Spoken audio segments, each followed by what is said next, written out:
Vancouver's Olympic Village is now home to roughly 1,100 residential units. There are social housing and mid-market level rentals on site. Plus, the retail landscape continues to expand.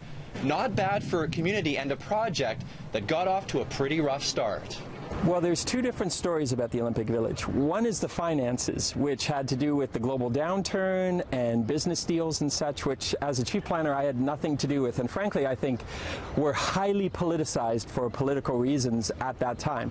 Brent Todderan was Vancouver's chief planner from 2006 to 2012. He had to make some key decisions during a time when the original developer went bankrupt. The city took over the debt of nearly $700 million to keep the project going, with the Olympics just around the corner. Todderan is now an urban consultant and says the village has another story which is much more interesting. So this was a grand experiment with a really high level of aspiration that had existed for a few decades at City Hall, but it really was the Olympics that gave it the fire to make it almost virtually leap out of the ground, because that's how fast we had to build it to be ready for the games. And it was ready in 2010. The Athletes Village housed more than 2,000 athletes, coaches, and officials during weeks of competition.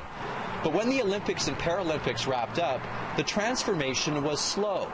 Condos were expensive, the economy wasn't strong, and many felt the Olympic Village was being used as a political football. Every successive council's used it in a way that's been political, and it's hurt the city financially, but as was always planned, and if you look out here, it's beautiful. The Yale Towns and the whole Concord Pacific lands are very, very successful. There was no reason to assume and to think that this neighborhood would be a failure. In 2014, the city paid down its debt, relieving taxpayers by unloading the last 67 condo units to the Aquilini Group for $91 million.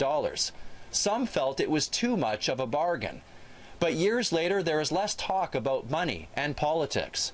The Olympic Village has cemented itself as a young and thriving community that continues to grow. I moved here about 2 years ago, and I love it. Everything's close by, the water. Yeah, no complaints. I love my neighborhood. I don't plan on leaving. I mean, maybe if I can't afford to live here, but...